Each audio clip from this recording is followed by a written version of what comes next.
L'orgueil dérange les gens et le mépris. Alléluia. L'orgueil et le mépris. Quand tu ne connais pas quelque chose, même si c'est un bébé, laisse que le bébé te dise ce qu'il connaît. Alléluia. Parce que nous voulons toujours, avant d'accepter quelque chose, nous voulons d'abord regarder qui vient nous dire ça. C'est ça ou c'est pas ça?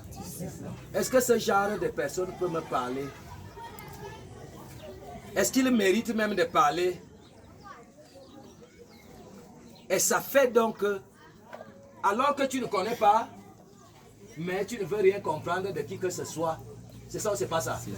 Parce que peut-être tu as soit une taille, soit une grosseur, soit tu es tellement intelligent, soit tu as de l'argent, soit alors celui qui vient te parler, tant qu'il n'est pas de ton niveau, tu ne veux pas considérer ce qu'il te dit. Et on a donc été habitué que ceux qui nous parlent de Dieu, ce n'est que les pasteurs, les prêtres et les évêques. C'est ça ou c'est pas ça? N'importe qui. Même si c'est un aveugle ou un handicapé, quand il veut te parler, tu regardes d'abord son état et tu fermes déjà les oreilles. Et tu veux même commencer à discuter alors que tu ne connais absolument. Je vous ai dit qu'il y a une différence entre la piété et la spiritualité. C'est deux choses différentes. C'est ça ou c'est pas ça?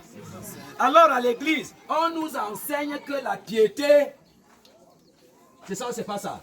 Parce que d'abord, quand l'évêque lui-même marche, ou le prêtre, il marche comme un ange, vrai ou faux? Quand il parle, il a une façon de parler, il commence à apprendre ça au séminaire, comment il doit parler, et quand il parle, tu vois comment les anges seulement sont en train de... C'est ça ou c'est pas ça? Alors qu'au fond, il vient t'enseigner la piété. Non, vraiment, il faut attacher le voile comme ça. Il faut s'habiller comme ça. Il faut... Et quand tu t'habitues à ça, tu deviens quelqu'un de pieux. C'est ça ou c'est pas ça? Tu ne parles pas fort. Tu donnes les dîmes. Tu pars à l'église. Tu chantes à la chorale. Tu es dans le groupe marial. Tu es dans les frères de Joseph et de Pierre. Mais malheureusement, sur le plan spirituel, 0, 0, 0 avec les oreilles sur 0. Alléluia. Amen. Parce que vous, chacun d'entre vous ici est soit catholique, soit protestant, soit pentecôtiste, soit musulman, soit patati. Pourquoi vous êtes plein ici? Pourquoi vous retrouvez aussi nombreux ici? Alléluia. Vous m'avez déjà vu faire la propagande à la télévision? Vous avez même déjà vu les tracts quelque part? Les réseaux sociaux, même aujourd'hui, que les gens commencent à envoyer, comme mon fils ou ma fille, et les gens qui filment et qui font. Ça ne me regarde pas. Je ne fais pas de la propagande. Mais chaque jour, les gens viennent vers... Même comme quand j'ai déjà sauvé, maintenant quelqu'un dit je peux faire l'action de grâce à l'église. Il va rencontrer son prêtre ou son évêque. Il va donner les belles offrandes là-bas parce que Dieu l'a sauvé entre mes mains. Jusque-là, j'étais sauvé, j'étais aidé et je ne mérite rien. Parce que peut-être je ne demande aussi rien. Et surtout, je n'ai pas la hauteur de pouvoir mériter ce qui vient des grandes personnes. Attention. Dieu n'est pas comme ça. Dieu passe surtout et surtout là où on s'attend le moins. De surcroît, Dieu est le Dieu de la simplicité et le Dieu de l'humilité. Un homme qui veut écouter la voix de Dieu est quelqu'un qui est attentif, est quelqu'un qui est calme, est quelqu'un qui est humble, est quelqu'un qui est obéissant.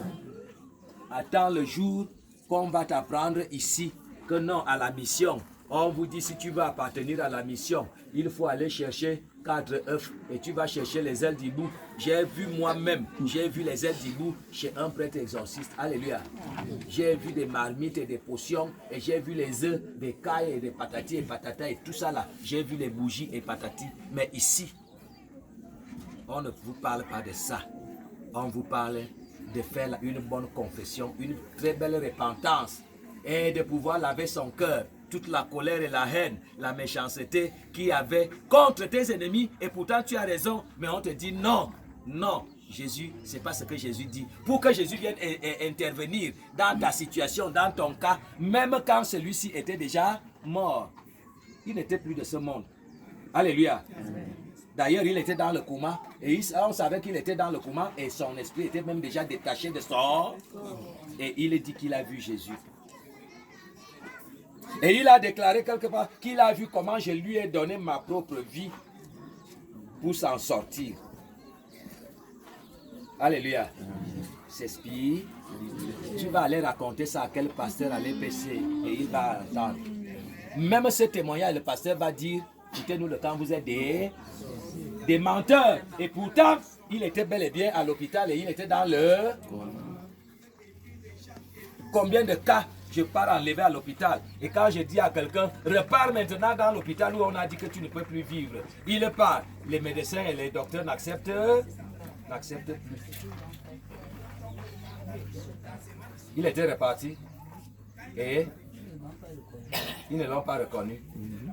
J'ai été surpris de me voir debout et de marcher dans cet homme que nous avons vu là. Et dit, effectivement, c'est moi, il ne s'en revenait pas. Alléluia. Et on veut simplement vous dire, la mission si la mission était venue là pour faire du mal, est-ce que celui-ci devrait encore être en vie? Est-ce que celle-ci, d'il y a une semaine, elle devrait encore être en vie? Ainsi de... Je crois que beaucoup ont dit non. Amadime bien. Andamane zabon. Ouais, azabo mona kumoto moto yuko ouya. On a dit à la mère de Cédric. Et immédiatement, Cédric s'est retrouvé enfermé au commissariat. Et quand je pars, on me convoque au commissariat. On ne veut même pas que les yeux de... Et on m'a interrogé, on m'a l'ordre, Cédric que c'est lui. Parce qu'on ne doit pas... Ben, m'a envoûté. Et ils abonnent. Et je crois que Dieu merci. Tous mes 8 enfants sont vivants. Alléluia. Voilà la troisième que vous voyez. Voilà le dernier. Voilà l'avant-dernier. Alléluia. Tous sont vivants. Bendaïba mbesebeve.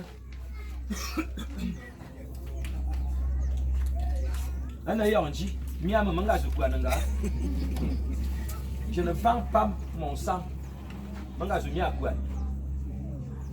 Et c'est dit qu'ils sont là depuis déjà la longueur du temps. On s'attendait que j'allais le vendre. Alléluia. J'ai amené celle-ci. Je lui ai fait le passeport. Parce que c'est la toute première servante de la mission. Ici. Dans ma maison, c'est la première qui a cru et c'est la première qui a reçu plus de dons que tout le monde.